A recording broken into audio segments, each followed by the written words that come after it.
कुछ कुछ चीज़ें ना सहनशीलता के बाहर होती है। जी। और कुछ आदमी ऐसे होते हैं जिनकी हरकतें आप नहीं झेल सकते। और नाना पाटेकर की रेपुटेशन हमेशा से ऐसी रही है। उसकी एक सिर्फ मैं नहीं, बहुत सारी हीरोइंस के साथ उसके प्रॉब्लम्स हुए हैं। बहुत सारी एक्ट्रेसेस ने इंटरव्यूज़ में कुछ ना कुछ उसके बारे में बोला है। और उसने अपनी छवि बनाई है कि मैं बहुत अच्छा इंसान हूँ क्योंकि मैं समाज सेवा करता हूँ। कोई प्रूफ नहीं है समाज सेवा का, सिर्फ प्रेस कॉन्फ्रेंसेस है कि समाज सेवा करते हैं। आप प्रूफ दिखा के आप बोलिए कि आपने सच में क्या समाज सेवा की है।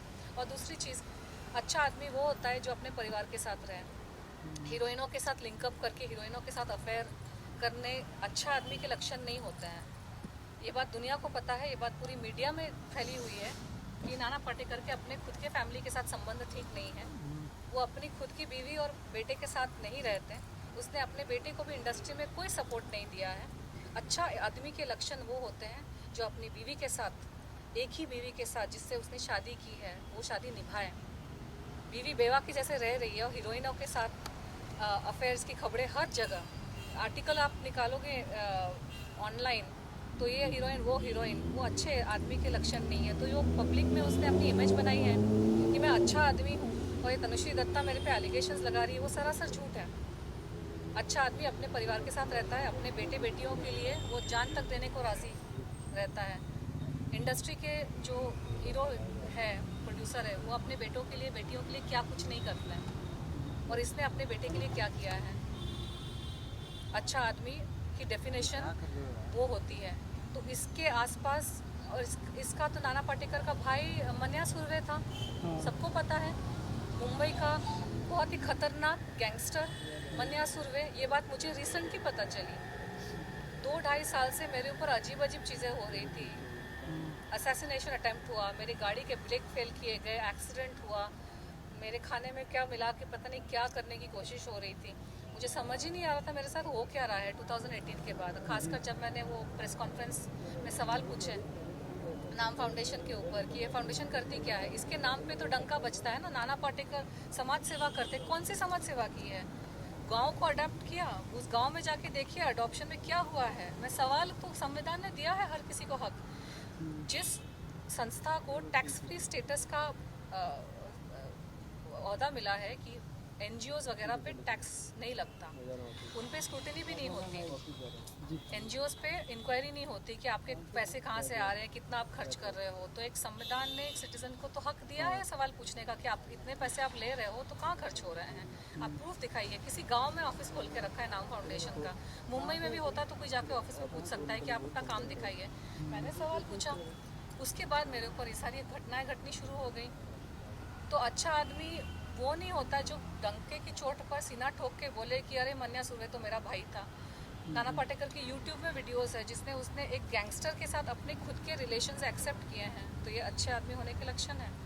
अच्छे आदमी होने के लक्षण क्या ये है कि आप अपनी बीवी को छोड़कर हीरोइनों के साथ आपके अफेयर और लिंकअप की खबरें आती हैं। अच्छा आदमी होने के क्या ये लक्षण है कि आप अपने बेटे को आप इंडस्ट्री में खड़ा नहीं कर पाए हैं। आपके पास इतना पैसा है, इतना पॉलिटिशियंस के साथ उठना बैठना है आपका। आप खुद ही बोल रहे हैं कि आपका इतना बड़ा नाम है, हालांकि पिक्चर पिट जाती है आपकी सारी। हॉर्नो की प्लीज़ पिक्चर डब्बे में बंद थी 2.5 साल तक, उसी की वजह से मुझे हायर किया गया था। रिसेंटली वैक्सीन वार आई, ऐसी बुरी तरह से रिसेंटली पिटी है। पहली बात तो उसका बजट 10 करोड़ भी था कि नहीं मुझे नहीं पता, लेकिन अगर 10 करोड़ भी था, 10 करोड़ की पिक्चर 10 करोड़ रिकवर नहीं कर पाई तो काहे के बड़े स्टार, काहे के बड़े आदमी। आप इतना हवा आप दिखा रहे हो ये दिखाने के लिए कि तनुश्री दत्ता बहुत छोटी है। मैं ठीक है, मैं छोटी हूँ लेकिन मैं ईमानदार हूँ। मैं अपने आप को बहुत बड़ा संत महात्मा दिखाने की कोशिश नहीं करी। मैंने अपने आप को, अपने परिवार को खड़ा किया है।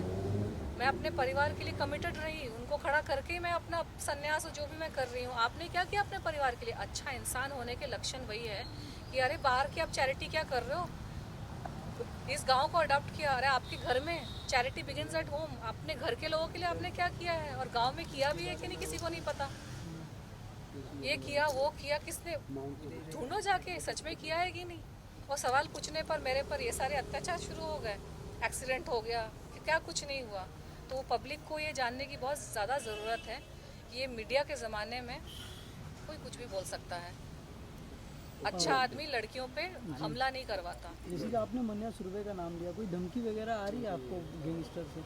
मुझे ऐसे नाम लेकर तो कोई धमकियां नहीं आई, लेकिन पिछले 2.5 साल में मेरे साथ ऐसी अजीब अजीब घटनाएं घटी है कि आप मतलब और 2 घंटे निकल जाएंगे इस सब। तो मैं ब्रीफ में, बहुत ही संक्षिप्त में, मैं इंडिविजुअल इंटरव्यूज़ में इसका वर्णन कर सकती हूँ।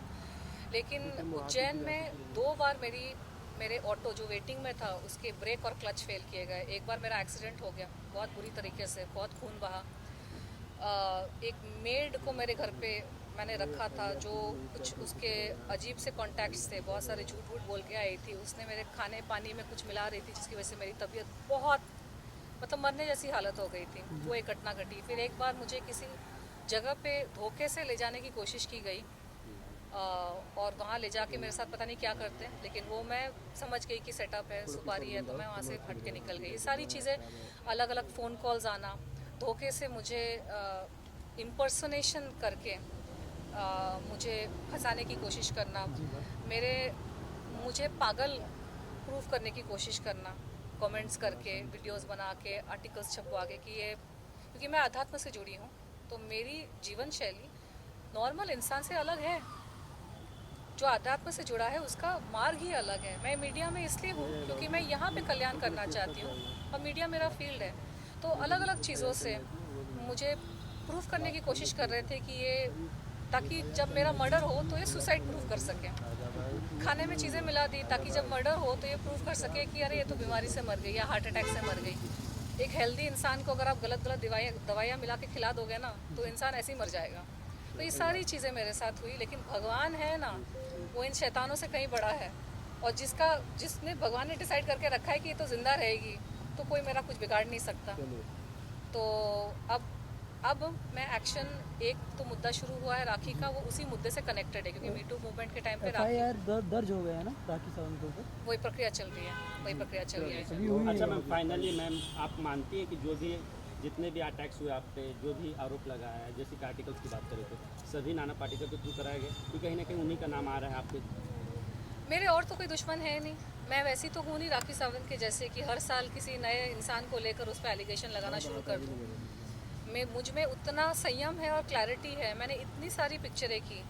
कभी आप लोगों ने सुना कि मेरे किसी सेट पे झगड़े हुए हैं? कभी आप लोगों ने सुना कि किसी हीरो के साथ मेरी फ़ाइट हुई या किसी हीरोइन के साथ मेरी फ़ाइट हुई? मैंने 16 फिल्में करी हैं, मेरी फिल्में हिट गई है। मैंने 5 साल मैंने जम के काम किया। मैंने हंड्रेड्स ऑफ स्टेज शोज़ किए, मैंने इवेंट्स किए, ब्रांड्स का काम किया। कभी आपने सुना कि कहीं मेरी झड़प हुई, मेरी कहीं फ़ाइट हुई? मुझे जहाँ पे जिससे साथ तकलीफ़ हुई, मैं तो उसी मुद्दे पे आज भी अड़ी हूँ। मैं हर रोज़ हर साल नए नए लोगों के ऊपर एलिगेशन तो लगाती नहीं हूँ। मैं ईमानदारी से काम करती हूँ चुपचाप। जिन लोगों ने मेरे साथ काम किया है, अच्छे से काम किया, आप उनको जाकर पूछो मेरी रेपुटेशन कितनी अच्छी है। इस नाना पाटेकर ने, इस राखी सावंत ने मेरी रेपुटेशन की धज्जियाँ उड़ा दी ना। मुझे यहाँ काम चैन से काम करने दिया। अमेरिका में भी जाके मुझे कामकाज को लेकर बहुत तकलीफ़ें हुई। अलग अलग झूठे झूठे एलिगेशंस लगाए, पर्सनल लाइफ पे अटैक किए, झूठे एलिगेशंस लगाए, शादी वादी की चीज़ें मेरी स्पॉइल हो गई। तो ये शैतानी लोग हैं, इनकी शैतानी प्रवृत्ति है। इनको झूठ के बेसिस पर अपना साम्राज्य चलाना है और उनको ये भी पसंद नहीं है कि कोई उनको आईना दिखाए। ये प्रताड़ित करेंगे सामने वाले को और चाहेंगे कि सामने वाला प्रताड़ित हो जाए और चुपचाप सह ले। अरे भाई क्यों सहे? भगवान ने पैदा किया है, धरती पे लाया है, ईमानदारी से अपनी रोटी कमाती हूँ, किसी के बाप का नहीं खाती मैं। मुझे चैन से जीने दो, मुझे चैन से काम करने दो, बस यही मेरी इच्छा है। न मेरी कोई एम्बिशन थी कि मैं कोई महारानी बन जाऊँ। परेशान भी करेंगे, कंप्लेन भी मत करो, कुछ बोलो भी मत। क्या है यार, क्या हो रहा है यहाँ पे? अच्छा तनुश्री मैम, एकाएक क्या बात हो गई जो कि 4 साल के बाद तनुश्री दत्ता जाग गई और कंप्लेन करने आ गई?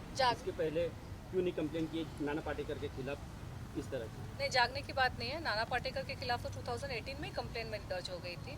तो ये नाना पाटेकर मूवी को लेकर हाँ, ये जो कंप्लेन जो है ये राखी सावंत पे, नहीं राखी सावंत का ये कंप्लेन है। नाना पाटेकर का कंप्लेन 2008 में भी दर्ज हुआ था, FIR, जिसमें पुलिस ने कार्यवाही की नहीं थी और पुलिस ने उसको ठीक से किया नहीं था। इसलिए 2018 में वापस से मैंने उस चीज़ को किया और वहाँ पे भी प्रेशर में आके बहुत मेरे विटनेसेस को डराया धमकाया गया और विटनेसेस को यहाँ वहाँ किया गया।